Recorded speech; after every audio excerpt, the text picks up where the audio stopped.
Pour bien commencer avec Project 2013, il est important de savoir comment son interface est organisée.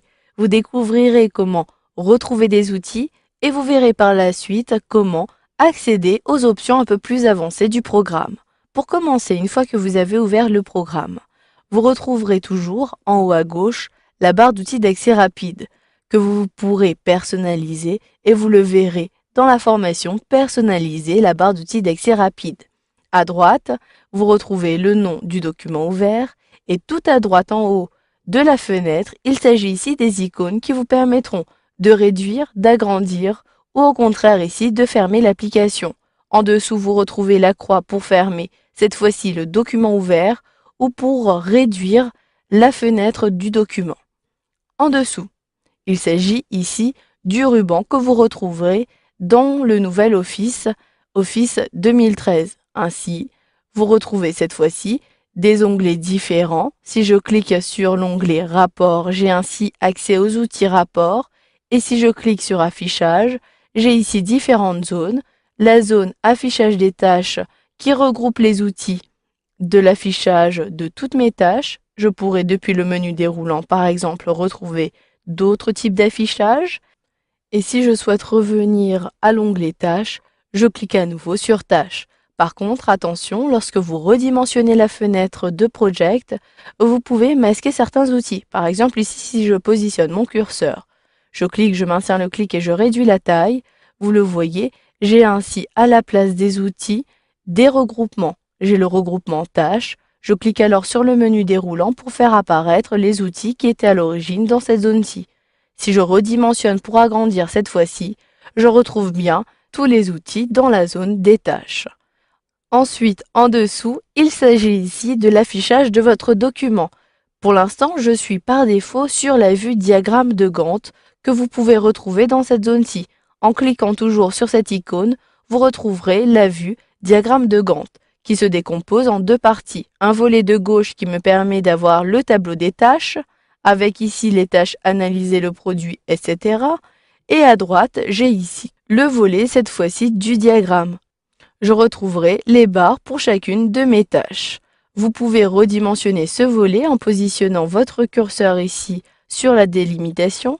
Cliquez, maintenez le clic et déplacez comme cela vers la gauche ou vers la droite, puis relâchez le clic. Pour naviguer à l'intérieur des différents volets, vous pouvez utiliser les barres de défilement, comme cela. Cliquez, maintenez le clic et déplacez.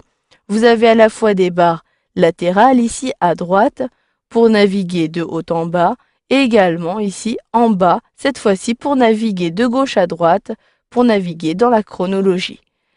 En dessous de ces barres de défilement, il s'agit de la barre d'état que vous retrouvez dans le nouvel Office. Vous retrouvez des indications concernant le mode. J'ai ici des précisions pour créer de nouvelles tâches.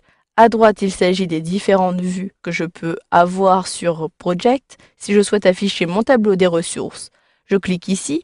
Si je souhaite retrouver le diagramme de Gantt, je clique sur la première icône. Vous apprendrez à utiliser les zooms dans la formation Utiliser les zooms. Et le dernier élément que vous retrouverez dans l'application, il s'agit du menu Fichier, le seul menu de l'application. Je clique donc sur le menu Fichier qui est situé tout en haut à gauche. Et cette fois-ci, ce menu est un peu particulier puisqu'il occupe toute la fenêtre.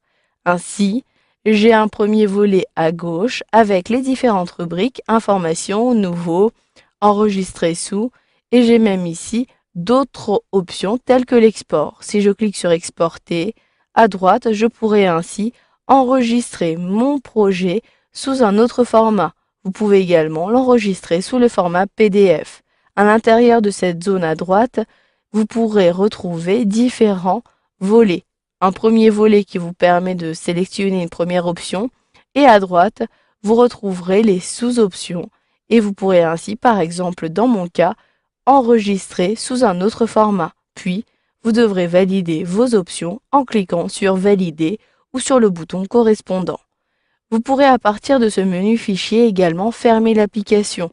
À la place de sélectionner la croix, il vous suffira de sélectionner Fermer. Si vous souhaitez accéder aux options un peu plus avancées de l'application, cliquez cette fois-ci sur les options et vous le voyez, cette fois-ci, mon menu Fichier s'est fermé. Par contre, j'accède aux options un peu plus avancées de Project dans une nouvelle fenêtre. Vous pouvez à tout moment déplacer cette fenêtre en effectuant un glisser-déplacer et celle-ci est organisée comme le menu fichier avec un volet de gauche qui ressemble à un sommaire. Si je clique sur échéancier, à droite, je retrouverai toutes les options dédiées au planning. Si j'utilise la barre de défilement, je peux ainsi consulter toutes les options, modifier les options que vous souhaitez, puis cliquez sur OK pour valider.